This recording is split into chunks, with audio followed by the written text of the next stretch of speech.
The whole idea of this project is water was getting in the deck of the old boat.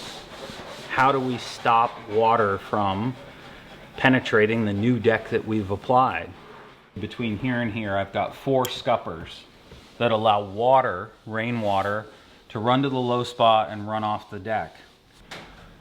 In order to make that a nice fluid transition for water that's running down the deck from the stern deck and the foredeck to run off, I needed to chop down that 1/4 of an inch of overlap that our rub rail creates with the deck edge. So I grabbed a slick, 2-inch slick, and I chopped in, and I chopped in, and I pared out the top edge of that rub rail to come down to the deck level.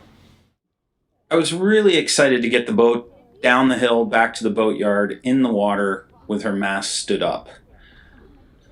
When Vital Spark was first launched, she was launched as a gaff-headed ketch. Lots of halyards and all the running rigging associated with a gaff-headed sail.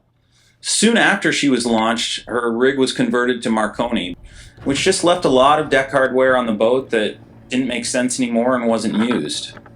So one of the best parts of pulling all the hardware off is focusing on what is the least amount of hardware that I need in order to sail this boat.